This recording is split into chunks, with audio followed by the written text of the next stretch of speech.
Capítulo 4 Sentindo a realidade de Deus. Ó, provai e vede. Salmos 34:8. Foi Canon Holmes, da Índia, que há mais de 25 anos chamou nossa atenção para o caráter deducional da fé que os homens em geral têm em Deus. Para a maioria das pessoas, Deus existe apenas na intuição, e não em realidade. É uma dedução tirada de evidências que consideram adequadas. Contudo, ele permanece sendo um desconhecido para o indivíduo. E dizem, ele deve existir, portanto, acredito que ele existe. Outros nem ao menos chegam a esse ponto, sabem dele apenas por ouvir dizer. Nunca se incomodaram em refletir pessoalmente sobre a questão, mas já ouviram outros falarem a respeito dele, e no fundo da mente aceitaram essa crença nele, juntamente com as outras crenças que compõem a totalidade de seu credo. Para outros, Deus é apenas um ideal, apenas outro nome dado à bondade, ou à beleza, ou à verdade, ou ainda, à própria lei, à vida, ou ao impulso criador que dá origem a todos os fenômenos da existência. Essas noções acerca de Deus são muitas e variadas, mas todos os que as defendem têm uma coisa em comum: não conhecem a Deus através de uma experiência pessoal. A possibilidade de um contato íntimo e familiar com ele jamais passou por suas mentes. Apesar de admitirem a existência, não pensam nele como alguém que pode ser conhecido, da mesma forma que conhecemos as pessoas e as coisas. Os crentes, por certo, vão bem além disso, pelo menos em teoria. A doutrina cristã ensina-os a crer na personalidade de Deus. Além disso, aprenderam também a orar: Pai nosso, que estás nos céus. Ora, os conceitos de personalidade e paternidade trazem em si mesmos a ideia da possibilidade de familiaridade pessoal. Isso é reconhecido em teoria, mas há milhões de cristãos professos para quem Deus não é mais real do que é para os não cristãos. Esses cristãos nominais passam a vida tentando amar um ideal e ser leais a um princípio. Apesar dessa nuvem espessa e nebulosa, porém, existe um ensino bíblico, bem claro, de que Deus pode ser conhecido em experiência pessoal. Como o perfume entre as árvores do jardim do Éden era a presença de Deus no paraíso, assim também a sua personalidade cheia de amor permeia toda a Bíblia, deixando em cada página uma doce fragrância. É sempre uma pessoa viva, presente, a falar, rogar, amar, agir e manifestar-se, onde quer que seu povo tenha tido a receptividade necessária para acolher essa manifestação. A Bíblia considera mais do que evidente o fato de que os homens podem conhecer a Deus com a mesma familiaridade que conhecem outras pessoas ou coisas com que tenham contato. Os mesmos termos usados para expressar o conhecimento das coisas físicas são usados para expressar o conhecimento de Deus. Ó, provai e vede que o Senhor é bom. Salmos 34:8. Todas as tuas vestes recendem a mirra, aloés e cássia. Salmos 45:8. As minhas ovelhas ouvem a minha voz.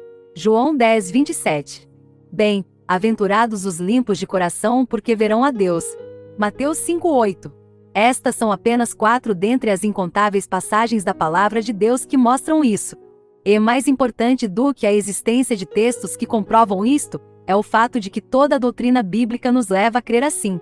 Que pode significar tudo isso, senão que em nosso coração possuímos faculdades por intermédio das quais podemos conhecer a Deus tão bem como conhecemos as coisas materiais, através dos 5 sentidos? Mantemos contato com o mundo físico exercitando as faculdades que nos foram outorgadas para esse propósito. Assim também possuímos faculdades espirituais mediante as quais podemos conhecer a Deus e ao mundo espiritual, se quisermos obedecer ao apelo do Espírito, e passarmos a utilizá-las. É ponto pacífico que primeiro seja efetuada em nosso coração uma operação salvadora. As faculdades espirituais do homem não regenerado jazem adormecidas em sua própria natureza, sem utilização, e por isso mesmo mortas. Foi o golpe que caiu sobre todos nós, por causa do pecado. Entretanto, tais faculdades podem ser reavivadas, mediante a atuação do Espírito Santo, quando da regeneração. Esse é um dos benefícios incomensuráveis que passam a ser nossos por meio da morte expiatória de Cristo, no Calvário. Mas, e os filhos de Deus, já redimidos? Por que razão conhecem tão pouco daquela comunhão consciente com Deus, de que as Escrituras falam de maneira tão clara? A resposta para essa pergunta é a nossa incredulidade crônica.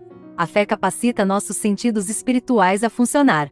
Mas, sempre que a fé é defeituosa, o resultado será a insensibilidade, ou pelo menos, o amortecimento de nosso espírito para com as realidades espirituais. Essa é a situação em que se encontra um grande número dos crentes de hoje. Nem é preciso provar o que dizemos. Basta conversar com o primeiro com quem nos encontrarmos casualmente, ou então entrar no primeiro templo evangélico que acharmos de portas abertas, para obtermos toda a prova necessária. Existe à nossa volta todo um reino espiritual cercando-nos, envolvendo-nos, bem ao alcance do nosso espírito, esperando que o reconheçamos. O próprio Deus espera pela nossa aceitação de sua presença. Esse mundo infinito se tornará real para nós a partir do momento em que começarmos a considerar a sua realidade. Acabo de empregar duas palavras que exigem definição. Ou, se essa definição for impossível, pelo menos convém que esclareça o que pretendo dizer ao empregá-las. São os termos considerar e realidade. O que entendo por realidade? Por realidade, entendo aquilo que existe a parte de qualquer ideia que qualquer mente possa ter a seu respeito, e continuaria existindo ainda que nenhuma mente, em parte alguma, pensasse sobre ela. Aquilo que é real existe por si mesmo. Não depende de nenhum observador para ter validade. Tenho consciência de que existem aqueles que gostam de zombar da ideia natural do homem sobre a realidade. Esses são os idealistas que tecem argumentos intermináveis, procurando provar que nada é real fora da mente. São os relativistas que gostam de mostrar que não há pontos fixos no universo de onde possamos começar a medir qualquer coisa. Sorriem de nós, complacentes, do alto da sua intelectualidade, e se satisfazem em taxar-nos com o termo desprezível de absolutistas. Todavia, o crente não deve se aborrecer com essa demonstração de desprezo. Deve sorrir diante disso, porque sabe que só existe um que é absoluto, o qual é Deus.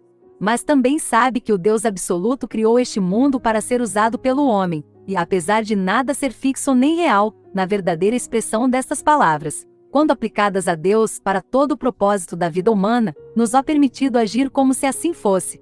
E todo indivíduo reage dessa maneira, exceto quando está mentalmente enfermo. Esses infelizes também têm dificuldades com a realidade, mas pelo menos são coerentes, ou seja, insistem em viver de conformidade com a ideia que formam das coisas.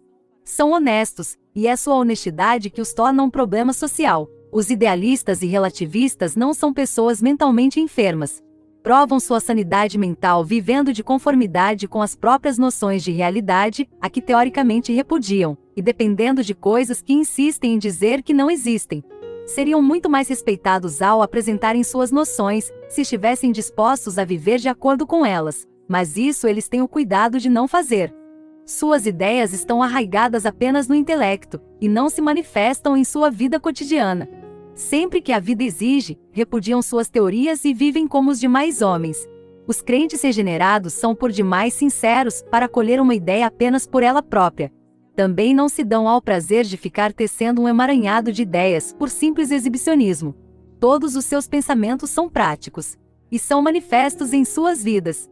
Por eles, vivem ou morrem, ficam de pé ou caem, tanto no que diz respeito a este mundo como também ao mundo vindouro.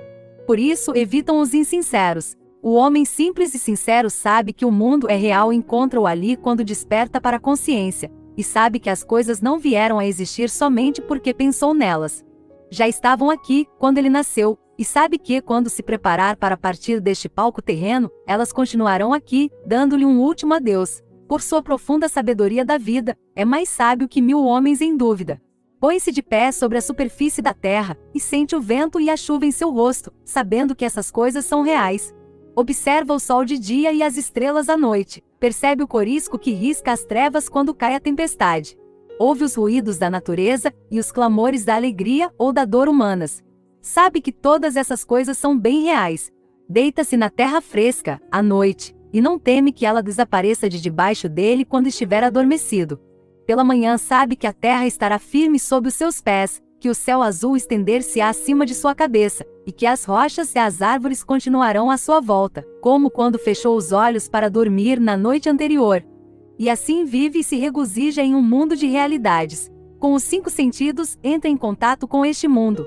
Apreende, mediante suas faculdades, todas as coisas necessárias à sua existência física, pois Deus mesmo o equipou com essas faculdades, e o colocou nesse mundo. Ora, segundo a nossa definição, Deus também é real. Ele é real no sentido máximo e absoluto do termo, de modo que nada é tão real quanto ele. Todas as demais realidades dependem dele. A grande realidade é Deus, o autor da realidade inferior e dependente, de que se compõe a soma de todas as coisas criadas, inclusive nós mesmos. Deus possui existência objetiva e independente de quaisquer noções que porventura tenhamos acerca dele. O coração que o adora não cria o objeto dessa adoração. Já o encontra aqui quando, pela regeneração, desperta de seu sono moral. O outro termo que precisa ser esclarecido é considerar. Essa expressão não significa imaginar ou visualizar. Imaginação não é fé. Estes dois conceitos não são apenas diferentes entre si, são diametralmente opostos.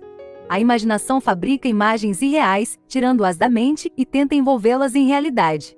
A fé, pelo contrário, nada cria, tão somente considera aquilo que já existe. Deus e o mundo espiritual são reais. Podemos aceitá-los com tanta certeza como aceitamos este nosso mundo material em que vivemos. As coisas espirituais estão bem presentes aqui, exigindo nossa atenção e desafiando-nos a que depositemos nelas toda a nossa confiança. Nossa grande dificuldade é que já cristalizamos hábitos de pensamentos defeituosos.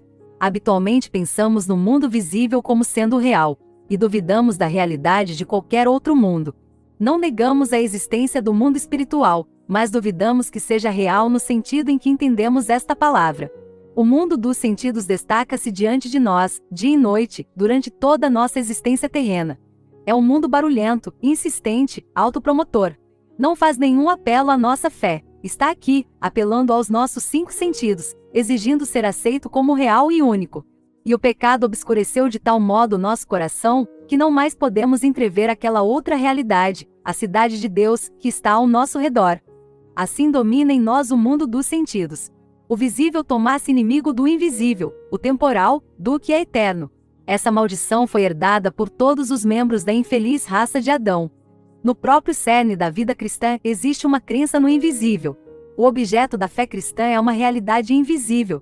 Nosso modo incorreto de pensar, influenciado pela cegueira de nosso coração e pela presença constante das coisas visíveis, tende a haver uma grande dissociação entre o que é espiritual e o que chamamos de real. Na verdade, entretanto, não há tal divergência.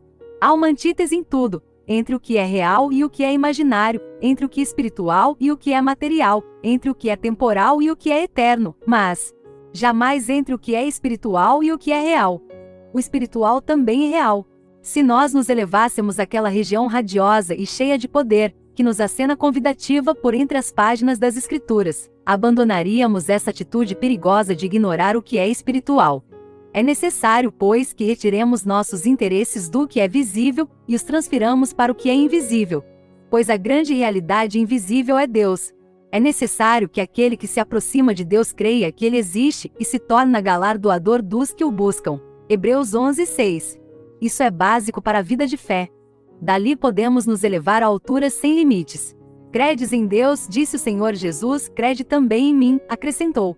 Sem a primeira parte não poderia haver a segunda. Se verdadeiramente desejamos seguir a Deus, temos de procurar ficar fora do mundo. Digo isso perfeitamente cônscio de que a expressão tem sido aplicada aos crentes pelos filhos deste mundo, em tom de zombaria. Pois que assim seja, todo homem tem de escolher o seu próprio mundo. Se nós, que seguimos a Cristo, com todos os fatos perante nós, e sabendo onde nos encontramos, deliberadamente preferirmos o reino de Deus como nossa esfera de interesse, não vejo a razão por que alguém teria o direito de levantar qualquer objeção. O outro mundo, que é objeto do desdém dos homens deste mundo, e tema das canções zombeteiras dos bêbados, é o nosso destino, por nós escolhido com todo empenho, e o objeto de nossos desejos mais elevados. Cumpre, porém, que evitemos o erro comum de afastar o outro mundo para um lado, deixando-o para um futuro distante, pois ele não se encontra no futuro, mas sim, no presente. Ele é paralelo ao nosso mundo físico, e as portas de um para outro estão abertas. Por esse motivo escreveu o escritor da Epístola aos Hebreus, em palavras onde o tempo presente está bem claro. Mas tendes chegado ao Monte Sião e à cidade do Deus vivo, a Jerusalém celestial, e a incontáveis hostes de anjos, e à universal assembleia e à igreja dos primogênitos arrolados nos céus, e a Deus, o juiz de todos, e aos espíritos dos justos aperfeiçoados, e a Jesus, o mediador de nova aliança, e ao sangue da aspersão que fala coisas superiores ao que fala o próprio Abel. Hebreus 12, 22-24. Neste texto bíblico, todas essas coisas são contrastadas com um monte bem tangível, com som de trombetas e de palavras que podiam ser ouvidas. Não poderíamos concluir então que, da mesma forma que as realidades do Monte Sinai foram percebidas pelos sentidos, Igualmente, as realidades do Monte Sião são captadas pelas faculdades da alma, e isso não por um artifício de imaginação, mas por causa de sua plena realidade. A alma tem olhos com os quais pode ver, e ouvidos com os quais pode ouvir. Talvez fiquem débeis após prolongado desuso, mas, depois do toque de vida, dado por Cristo, ficam bem vivos, capazes de ver e ouvir claramente. Quando passarmos a concentrar nossa vida em Deus, as coisas do Espírito vão começar a tomar forma, perante os olhos da nossa alma. A obediência à palavra de Deus é que traz ao nosso íntimo a revelação da divindade. João 14, 21 a 23. Isso nos concede uma aguda percepção, que nos capacita a ver a Deus, como Ele próprio prometeu aos limpos de coração. Uma nova consciência de Deus tomará conta de nós, e começaremos a provar e ouvir, e sentir no íntimo Deus que é a nossa vida e o nosso tudo. Então contemplaremos o resplendor constante da luz que ilumina todo homem que vem ao mundo. À medida que for aumentando a nossa capacidade espiritual, Deus se tomará o nosso tudo, e a sua presença será a glória e o enlevo de nossa vida. Ó Deus, fortalece a minha capacidade espiritual, para que eu possa apossar-me das coisas eternas. Abre os meus olhos para que vejam, outorga-me aguda percepção espiritual, capacita-me a provar-te e a saber que tu és bom. Torna o céu mais real para mim do que qualquer coisa terrena o tem sido. Amém. Deus te abençoe e até o próximo capítulo.